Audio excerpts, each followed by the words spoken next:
হে everyone, আসসালামু আলাইকুম। কি অবস্থা সবার? আই হোপ তোমরা সবাই ভালো আছো। আমিও আলহামদুলিল্লাহ ভালো আছি। নতুন আরেকটা ভিডিও নিয়ে চলে আসলাম। দিনের শুরুটা সবসময় ভালো হলেও শেষটা মাঝে মধ্যে অনেক কষ্টের হয়। প্রতিদিন সকাল 6টায় ঘুম থেকে উঠে আমাকে অফিসের জন্য রেডি হয়ে দেন চলে যেতে হয়। সেদিন আমি সবার জন্য নুডলস রান্না করে নিয়ে গিয়েছিলাম। সকালে আমরা সবাই মিলে নুডলস দিয়ে ব্রেকফাস্টটা করে নিলাম, আমরা কলিগরা সবাই মিলে। এই ভিডিওটা বেসিক্যালি সেদিন আমি আমার অফিসের ভিডিও একটা দিলাম। সারাদিন আমি অফিসে কি করি সেটাই তোমাদের সাথে শেয়ার করছি। এখানে আমরা সবাই মিলে নুডলস খাচ্ছিলাম।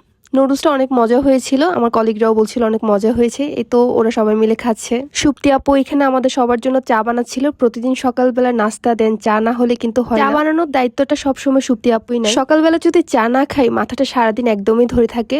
চা তো মাস্ট বি খেতেই হয় প্রতিদিন সকালবেলা। চা খেয়ে আমি আমার কাজ শুরু করলাম সকালের। এখানে মিতা এক প্যাকেট চিপস নিয়ে এসেছিল, সে সবাইকে ভাগ করে দিচ্ছিল। দেন কাজ করতে করতে দুপুর হয়ে গেছিল। আমাদের লাঞ্চের টাইমে সেদিন আমরা বাইরে থেকে খাবার অর্ডার করে খেয়েছিলাম। এগুলি হচ্ছে আমার কলিগ। এখানে আমরা 4জন একই ডিপার্টমেন্টে আছি। ওই দিন ওয়েদারটা একদম ঠান্ডা ছিল, তাই আমরা চিন্তা করছিলাম খিচুড়ি খাই। আমরা সবাই মিলে খিচুড়ি অর্ডার দিলাম, দেন একটু স্প্রাইট খেলাম। দেন কাজ করছিলাম, এমন সময় কনক বলছিল সে পপকর্ন এনেছে, সবাই মিলে পপকর্ন খেলাম। আমি একটা আম নিয়ে গিয়েছিলাম, আমটাও কেটে খেলাম আমরা। অফিসে আমাদের টাইমটা অনেক ভালোই যায়, আমরা বেশ এনজয় করে আমাদের কাজগুলি করি। আর সেদিন ছিল আমার কলিগ মিতার লাস্ট ডে অফিসে। যাওয়ার সময় অনেক বেশি খারাপ লাগছিল। তার সাথে আমি 3 বছর ছিলাম এই অফিসে, কিভাবে আমার টাইমটা চলে গিয়েছে।